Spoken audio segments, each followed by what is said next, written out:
Hello, and welcome to the Sunset Gratitude Summit. I'm your host, Emily Silva Hoekstra, the author of Sunset Gratitude. Today, I'm joined by Jamie Hurd, who lives in Birmingham, Alabama, with her husband and their son, whom they conceived through IVF. She works as a business analyst for an HRM software company and was able to pursue treatment because her company offers insurance coverage that includes fertility treatments. In her pursuit to further grow her family, Jamie's medical treatment was abruptly stopped when the Alabama Supreme Court declared that embryos are people. Driven by her profound dedication to family, Jamie has embarked on a new journey, advocating for increased protection and accessibility to IVF for individuals facing infertility challenges. She fought in Alabama for the current legislative fix that allowed IVF clinics to reopen, and has recently testified before the U.S. Senate Committee on the Judiciary. I hope you enjoy this interview as much as I did. Welcome, Jamie. Hi, Jamie. Thank you so much for taking time to speak with me today. Absolutely. Hi, Emily. Thanks for having me here today. You're welcome. I love how I found out about you through my work with Resolve. It's amazing the people that I have met through this great organization. Can you Hey. share a little bit about your infertility journey? Yeah, absolutely. Which Resolve is an amazing. I've met so many people within that community since everything kind of happened in Alabama. So it's been pretty amazing working with them. But with my infertility journey, I would say that I was diagnosed between 2012-ish time frame, and it was such a life moment and happened at all the wrong time. In that particular time frame, we were dealing with the loss of my mom to cancer, with the loss of my now husband father to cancer, and then I got this news, and it was just perfect timing, right? But my infertility was diagnosed based on some issues that I had been having with PCOS, which of course is common with a lot of women that does deal with infertility. And then also later on in the midst of that journey, they also found a pituitary tumor. So those two things, along with the fact that I lost one of my tubes due to ectopic pregnancy, are just contributing to the infertility journey. Um, we, which unfortunately, I didn't tell my husband about that diagnosis until after he proposed. So when I got diagnosed, we were in our new dating phase. So I kind of dealt with it a lot by myself, being afraid to talk about it, being embarrassed to talk about it because I felt like it was something that I had did, something that I caused, to make me infertile. But once he proposed, I was like, dude, hey, this is, kind of the hand that I've been dealt. So you have an out because I wanted to make sure, I don't want to, my big thing was I didn't want to take that away from him because I knew that was something that he definitely wanted. And that was a tough conversation to have. That's not a conversation that I ever thought that I would have to have because I grew up wanting a big family.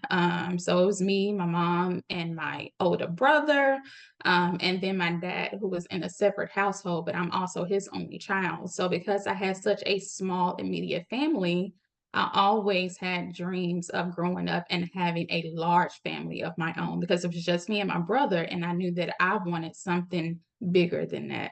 So that wasn't a conversation that I expected to have. But once we got married, we did start fertility treatments. We went through, the whole like Clomid, letrozole, so all the things IUI, which the IUI was semi-successful, being that I did get pregnant, but it did result in an ectopic pregnancy. So I lost one of my tubes with that. And then we had to take a break because that was quite an emotional experience that we were not ready for. At least I know myself, I was not ready for.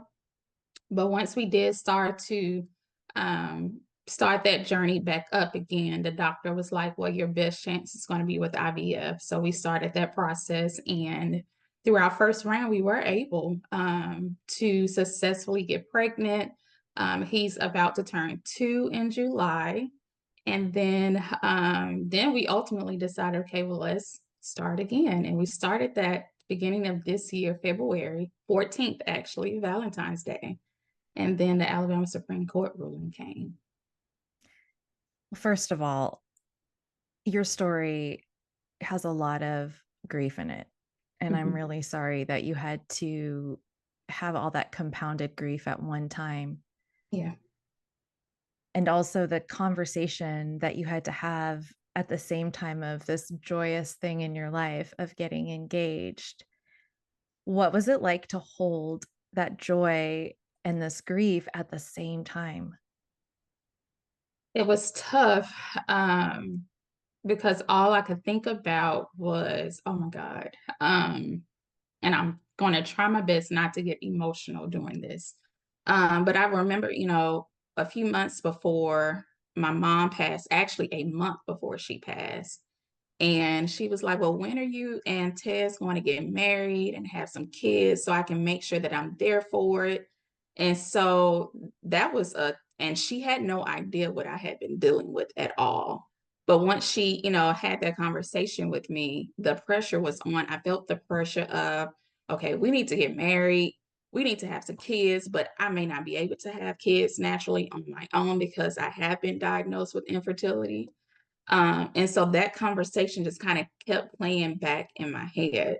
And so when I had to have the conversation with him after he proposed, that kept playing back. And all I'm thinking about, oh my God, what if he, this man that I've been with for so long that I know I want to spend the rest of my life with, he absolutely could choose to walk away. And that was all that I kept thinking about. And it was tough. It was tough emotionally, but when I had the conversation, I did not get the reaction that I thought I was going to get because I immediately thought he was going to exit stage left. I don't know why. He never gave me any inclination over the years that that is something that he would do. But that's where your mind goes. Your mind goes a million different ways when dealing with infertility and what the possibilities may be. So I just knew that he was going to exit stage left. And his response was, "No, I'm in this with you. Like, even if it's just us two, I'm good because all I want is you."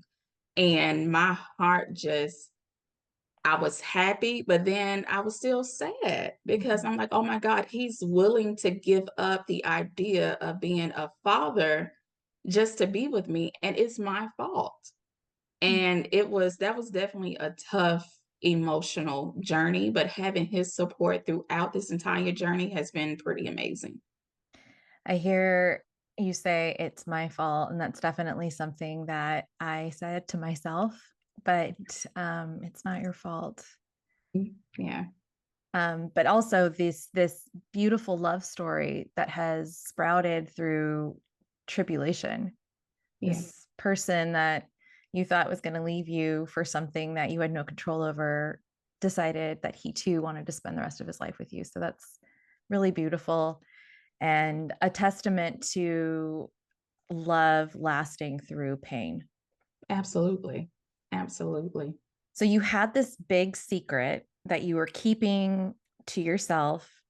And then this year, you go very public. So I know that you shared it with your family members, but what made you decide, okay, I need to go very public with this story of mine? So once I had the conversation with my husband about my diagnosis when we were engaged, um, and once we decided and had the ability to pursue fertility treatments, I started being public at that point through social media regarding my journey through infertility and the treatments. So I was never shy about it, but again, that was only to my community that I was friends with on Facebook, right? So these are family, college friends, high school friends, potentially coworkers. So no one that I wasn't necessarily familiar with. So I've kind of always been a tad bit public about it and open about it, I'll say. But once everything kind of happened with the Alabama Supreme Court in February, I felt attacked. I Mm. felt personally attacked. I felt like they were attacking my future family. And at initially it felt like that there was nothing that I could do about it. And then I had to turn, I was angry. I was very angry. I think the initial emotions was I was sad, I was scared, I was afraid, and then that turned in anger. And then I'm like, I can't sit here angry. I have to do something about it. And I've never advocated for anything in my life before. And I hate to say that. And it's a tad bit embarrassing that, when things happen in the world and you see these people out advocating for these different causes, generally, a lot of people's like, you know what, that doesn't have anything to do with me. I'm not going to act, just, let them do them. I'm going to mind my business, right? And that's kind of the mindset that I grew up with. And when the Alabama Supreme Court hit and it hit me personally, I knew that I had to get out. I had to advocate because at that point, you're really impacting my family and my ability to grow my family. And so we got on the front lines, and that's how I got introduced to Resolve. And I remember when we went to the Alabama Capitol to talk with the representatives, to talk to the senators. In the midst of planning that day, they kind of had a conversation with the volunteers that wanted to come out and say, hey, we'll be here talking to the representatives. And I'm thinking, again, because I've never done this before. And so I'm thinking maybe they have meetings that are pre-planned.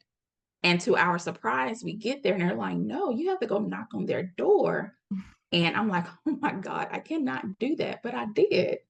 And so I just used that anger to kind of help empower me to get out on the front lines, which ultimately led to me testifying in DC. You're so brave. I don't know where it came from. Maybe your Besides anger. the anger. And I'm still surprised that, oh my God, you did that. Mm-hmm. Mm-hmm. You harness that bravery. And what parts of how did you decide, okay, these are the parts of my story that I want to share in DC? Because you probably had a limited amount of time. Yeah. So we had 5 minutes. So each of the witnesses had 5 minutes to give their testimony. And when I initially wrote out my testimony, it definitely was way over 5 minutes. I'm like, okay, Jamie, we have to narrow this down. But I knew that it was important for me to be as vulnerable and open as I can about my entire story, about my journey, including, my mom, my husband's father, ultimately losing my only sibling, my brother. All of that impacts my journey with infertility. People may not understand it, but it impacts my want and need to have a family, because if I don't continue to build my family, that bloodlines, it ends. So it's up to me to continue building my family there.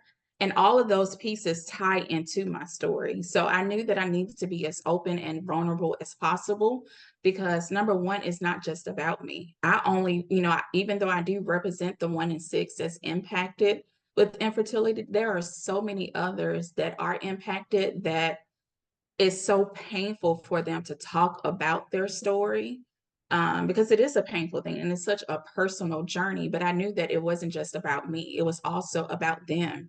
And so I needed to make sure that I told all aspects of my stories as quickly as I can, as eloquently as I can, just to get across the message that, hey, number one, we didn't ask to be diagnosed with this, right? Just like you mentioned, not long ago, that it's not my fault. It's not our fault.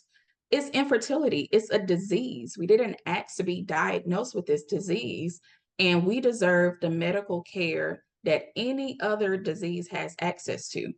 And so that I kind of use that to help me determine what to tell about my story, and to make sure that it's not just about me. It's about all of us. It's about all of those in their communities that are impacted, that 1 in 6. Did you find that there were a lot of people that you spoke to that weren't familiar with how many people are impacted by infertility and that they didn't think it was a disease? Absolutely. So, and that was also a part of the reason why I knew, or why I wanted and agreed to do the hearing in DC, because it was very apparent that there is so much misinformation or misunderstanding around infertility, around IVF, and there needed to be bigger awareness around it. And we needed to educate those. Um, and it was very surprising to hear how many did not understand it, how many really didn't understand what infertility is, understand the impact of IVF, even what IVF is. I remember I had someone ask me recently, it's just a pill, right? I'm like, No.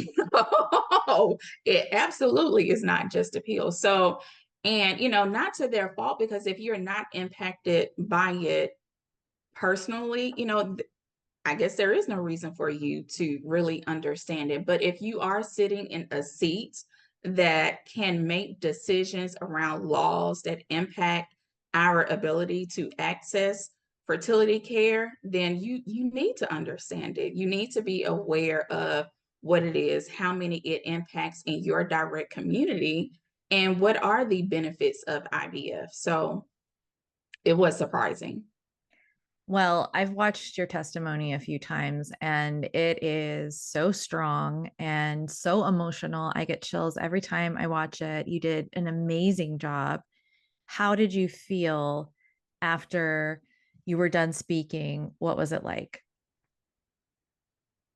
The first, as soon as I got done, it was definitely a woosah, like, oh my God, okay, I did it. I did it. It's over. You're good. You made it through. That was the first reaction.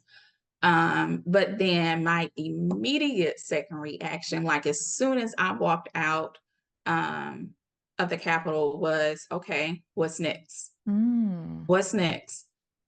Because now, even me doing this interview with you, I'm just so empowered to continue not only just telling my story, but just driving home the message that this isn't our fault. It really is a disease, and we deserve access to the care, to treat this disease. And there's so many proposed bills out here that, where they feel like they are protecting access to IVF. But if you read, some of the language, which I'm not a policy expert, I'm not a law expert, but I know enough and understand enough that some of the wording and the language in these bills, it doesn't protect us. Mm.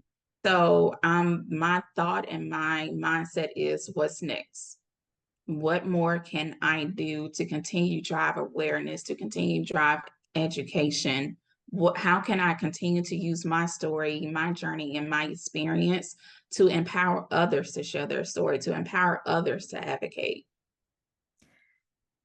Yeah, I can feel your power through the screen. I can feel that grief and sadness and pain is fuel. The anger is the fuel, and you've turned something pretty destructive into something very powerful. Yeah. So, what happened in Alabama after you testified? Um, to be quite honest, it feels like nothing. Um, there was a new bill that was proposed from two of our senators, and it doesn't get the job done. Mhm. And one of the things that was promised when the governor did pass the initial bill, that gives providers, patients, and suppliers, I can't think of the term, give them immunity. Um, the main thing that they kept communicating, okay, this is just a temporary fix. We're going to continue the conversation, come back to the table to see how can we, further protect IVF, moving forward permanently. And me personally, I'm just not seeing that done. And the new bill that was proposed absolutely does not do it. It's not enough. It's nowhere near enough. Um, and so it honestly feels like nothing. So, do you continue to work with Resolve to fight this very big battle? Absolutely. So I'm continuing to partner with Resolve in any aspect that I can. One of the things that I've done is started a support group here locally in Birmingham. So I've started that and building a community there because it's needed. It was so surprising when everything happened in February and we went to the Capitol in Montgomery to see so many people there that's impacted directly with infertility. And through Resolve, I've met this whole community that I did not know was there. Prior to getting connected with Resolve, prior to everything happening in February, I definitely felt alone. I didn't feel heard. I didn't feel understood. No matter how much I may talk to my girlfriends about it, talk to my husband about it, no one truly understands what it feels like until you personally go through it, I feel. But when I saw how many people were there in Montgomery, my heart I felt very heard. I felt very seen for the first time in a long time. And it's been amazing to be introduced to a community where you no longer have to fake the funk, as I like to say, where you no longer have to hide behind your pain or hide behind the emotions that you go through. You feel okay to be vulnerable and have those conversations. And then you also don't have to explain yourself. Yeah, that's very important. So it's been pretty amazing to meet that community. So I'm glad that I was able to start that support group here. And then outside of that, just looking at other ways for me to continue sharing my story, like, this here with the interview with yourself, and other things that I can get involved in to continue advocating. So one of the things that I did was I went to Minnesota. So Minnesota currently, they don't have health, a lot of those, they don't have health insurance coverage to do fertility treatments. So they're going into debt trying to, do fertility treatments and extend their family, and some just can't afford it. And I, fortunately, the only way that I've been able to do fertility treatments, the only way we have our son now is because my employer expanded their health insurance coverage to offer it. And so without the coverage, I can't sit here and say that we would have my son. And so I went to Minnesota to help advocate with that community. And I met so many beautiful people there. And just hearing their stories, it touches your heart in a different way. Um, and so just continuing to do things like that, just, using my voice, using my journey to help tell the story whatever I can to make a positive impact, hopefully. Yeah, you speak to something that's very true for so many, the insurance coverage for the treatment. And I also feel like you may not be touched by infertility, but I think about how many of us know about cancer and how many of us know about diabetes. And we may not personally have these diseases, but we're so aware because of advocacy. And I feel like that could be something that infertility becomes in the future because you may not have infertility, but I'm sure you know someone who has suffered through this journey. What Exactly. is your advice for someone who's like, oh my God, I have something within me that I want to advocate for? Where do they start? I truly believe that there's purpose in our journeys. The journey, even with myself, and from the moment that I was born to the moment where I started about dreaming about having a huge family. I remember I used to want 10 kids at one point. um, to the moment that the doctor had the conversation with me that I was diagnosed with infertility, to the moment that I found out my mom had cancer, to the moment of me doing IVF, to all these moments, there's purpose in our journey. And I think it's important for us to find the strength to find the purpose in our journeys, and use that to empower you to advocate. um, it's painful. It's absolutely painful to be vulnerable. It's absolutely scary to advocate and do so many things, especially if you haven't done it before, if this is not the usual arena that you're used to being in, like myself. but it's okay. Do it scared. It's absolutely okay to do it scared. I remember, and it's funny, I like to have my husband tell this story, but when we were in Alabama at the Capitol, and I remember one of the organizers telling us, you'll know that they are a senator or representative because they're required to have a pin on their lapel. And so the entire time as we're, going to all these offices and going to the different floors, we're looking for pins on their lapel.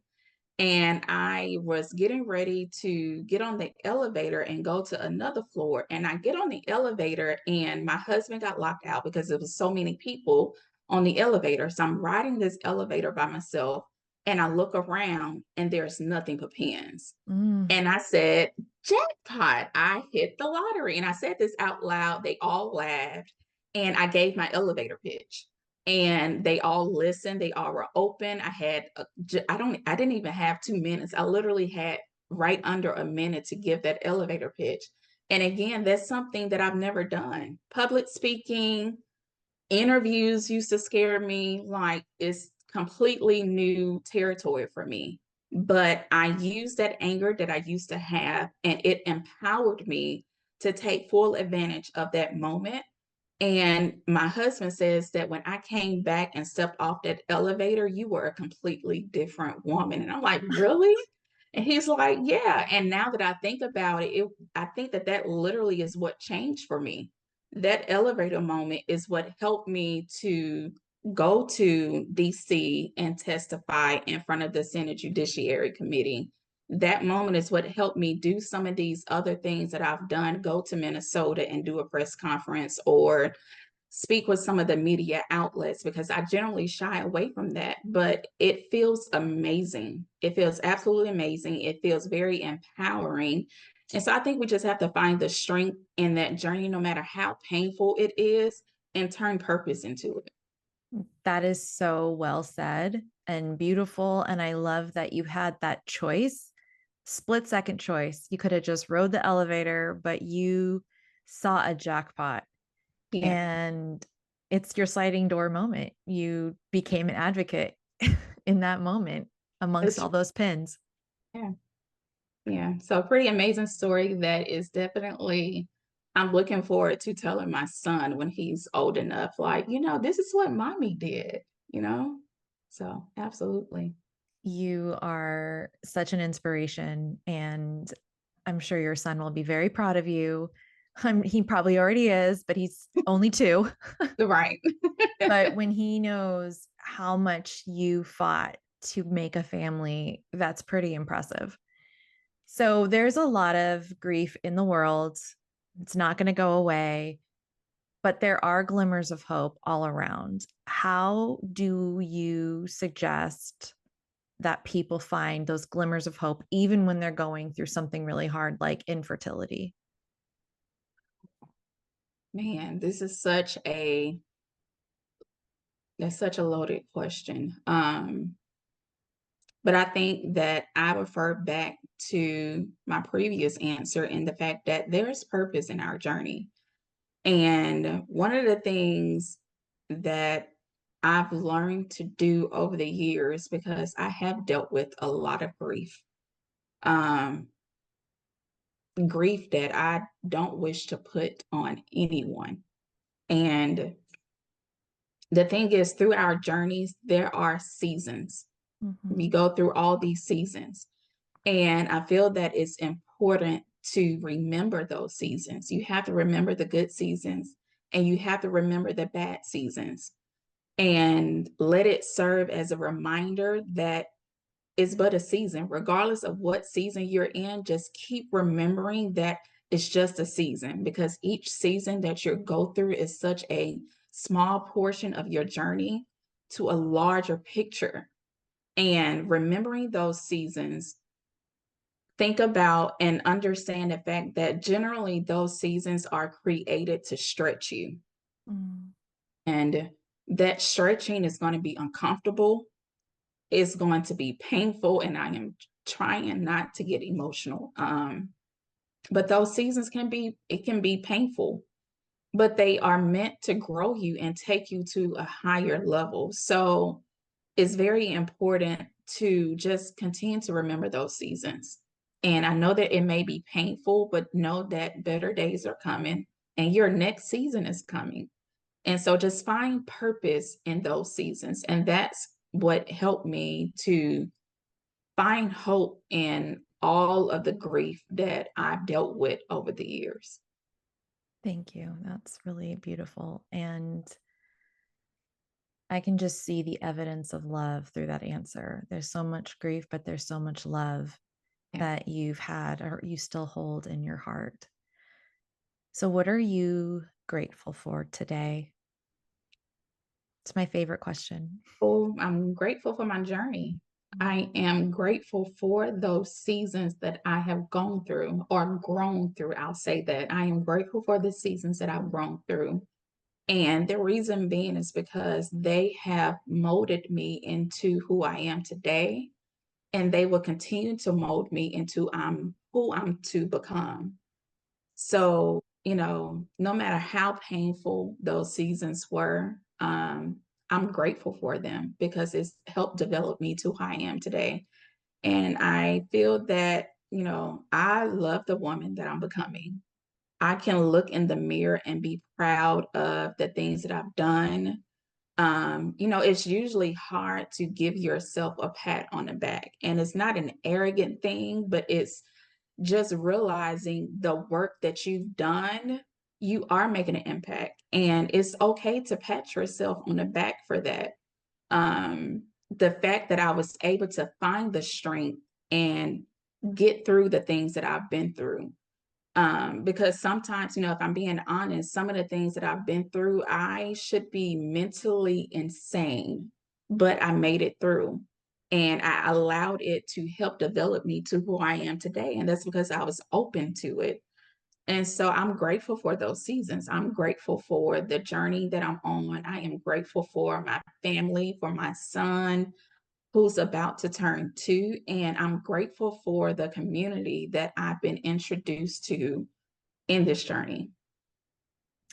Well, I'm grateful for you, Jamie, and for everything that you do, for sharing your story with me today, but also with the world, and for helping us see that advocacy is not something that you're born with. It's just something you choose to do. And I love that you chose to do it. And I feel that this interview is going to empower others to maybe stand up for something that they believe in. So thank you so much for speaking with me today.